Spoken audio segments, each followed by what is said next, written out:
Hello, and welcome back to the course on Physics for Engineers. So we are now on the third lesson for this chapter. So let us first review some concepts. So in the previous lesson, we have discussed about the relationship between electric charge, electric field, and electric force.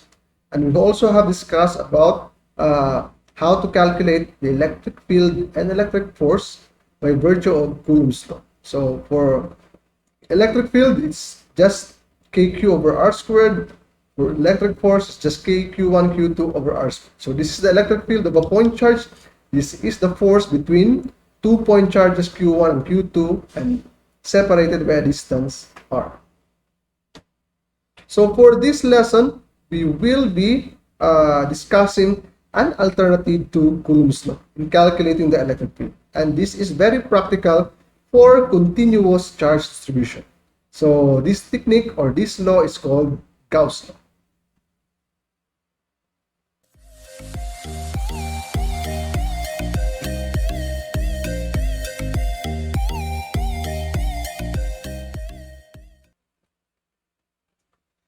So when your charges are now distributed in a continuous manner, then you need to, you can no longer add all of the electric fields in a summation, all of the electric force in a summation, then you need to do integration. So you need to integrate.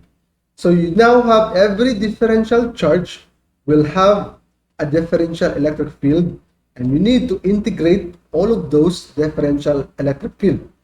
So there will be three types of charge distribution or differential charge. If the charges form a line, so it's a line charge distribution. If the charges form a surface, then it's surface charge distribution. And if the charges are distributed within the volume of material, then it's a volume charge distribution. So for line charge distribution, we have a quantity called lambda. This is what we call the linear charge density. So charge per unit length, dq over dl. For surface charge distribution, you have sigma, the surface charge density.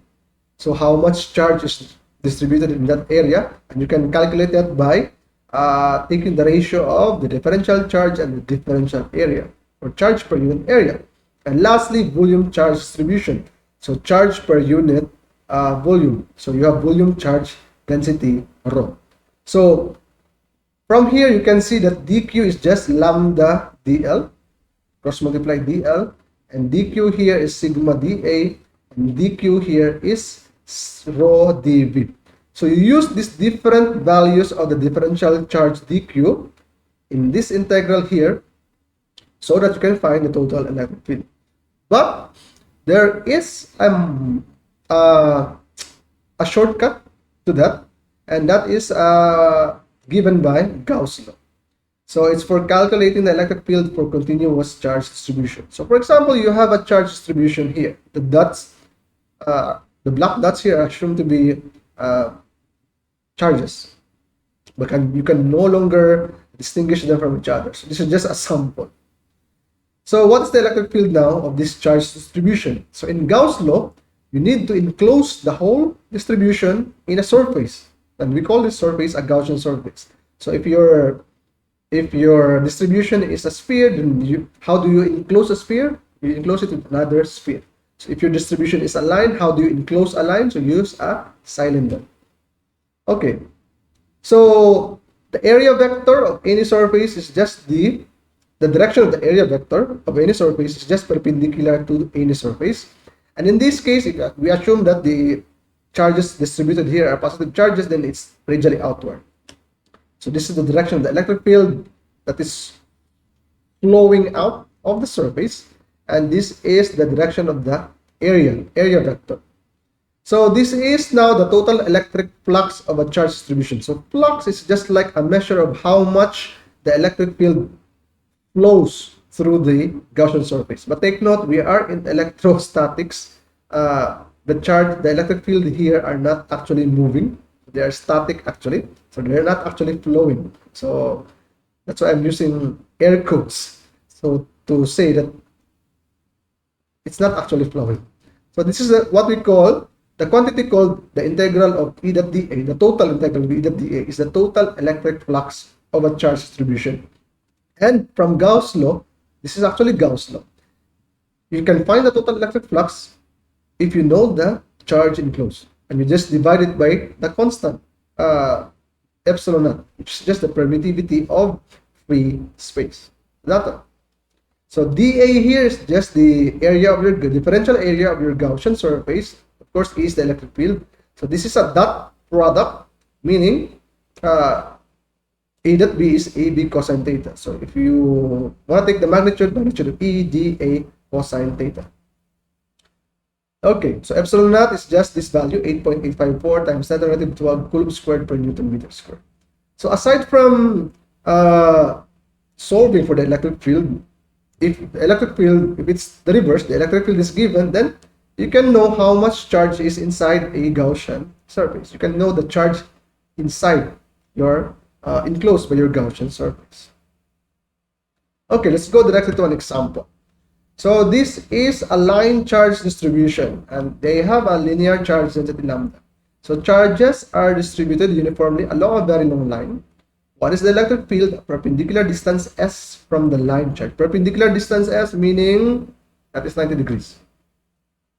Okay, we use Gauss law. So this is Gauss law. So we enclose it by a Gaussian surface.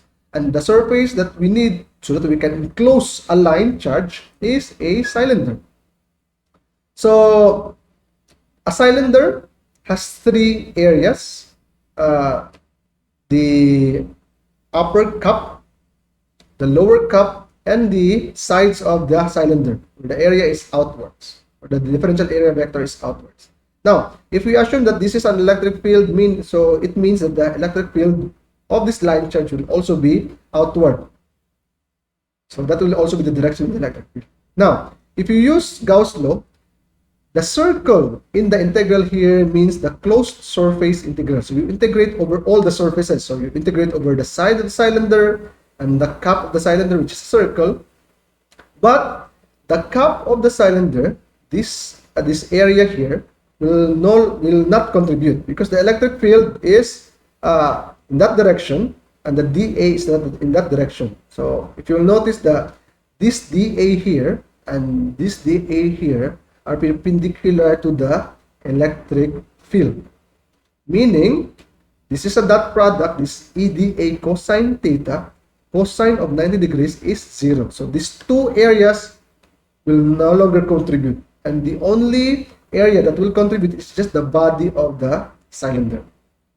So in that case, it's just the electric field times the area of the body of the cylinder. In this case, the area of the body of a cylinder is just 2 pi r, the circumference of the circle, times the length of the cylinder, which is L. So 2 pi, in this case, the radius is S, so 2 pi SL. Now, the charge enclosed is just lambda dL, and in this case, it's just lambda times L. So lambda L. Take note, lambda is charge per unit length. You multiply it with length, then you get charge Q over epsilon naught. So we can now solve for the electric field magnitude. It's lambda over 2 pi epsilon naught S, and the direction of the electric field are radially outward from the line charge. Okay. How about the electric field of a point charge? So actually, I already gave you the electric field of a point charge using Coulomb's law, the Coulomb's law equation. But let's try to derive that using Gauss law. We can actually do that. So what we will do is we enclose. So if we want to try to find the electric field at distance r from a point charge, then we make a Gaussian surface that includes our the point in question. So this point. So in this case, since this is a point, how do you enclose a point? So the surface that you will use is a sphere. So a sphere with radius r.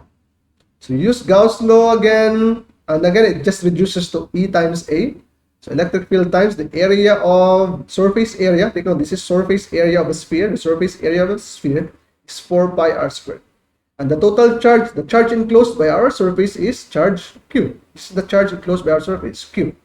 And then you solve for E, and you get KQ over r squared, which is just Coulomb's law for a point charge. So you can derive Coulomb's law from Gauss law. Last example. suppose you have a surface charge. So a total charge Q is distributed uniformly over the surface of a spherical shell. So what is the electric field inside and outside of this charged spherical shell? So if you want to know the electric field inside, then you make a Gaussian surface inside. But since in this case, the charge Q is only on the surface, then the total the charge enclosed inside is zero, meaning there will also be zero electric field inside. So there's no electric field inside in this case. How about outside? So if you want to take the electric field outside or solve the electric field outside, then you make a Gaussian surface outside and use Gauss law. So in this case, the electric field outside times the area of the sphere is just 4 pi r squared. The charge enclosed is now the total charge Q, and you get this value. So it's something like, looks like a point charge, but it's not actually for a point charge, because I think this value 1 over 4 pi epsilon is just K. It still looks like a point charge, but this Q here, this capital Q, is not actually a point charge, but a charge distributed over the surface of a sphere. So a consequence of this is, if you have a conductor such as a metal, any net charge on a conductor only resides in the metal. So if you have a metal ball and you put charges on the metal ball, all of those charges will actually repel each other because they are same charges, and then they will repel each other under such time that they are already at the surface. And similar to this situation, there's no electric field inside because there's no charges inside, and the electric field will only be outside. There will be electric field outside. Okay. So that is it for this lesson. So Coulomb's law is ideal for discrete charge distribution. Gauss' law is ideal for continuous charge distribution. So in the next lesson, we will be discussing about another quantity called electric potential. So I will see you in the next lesson.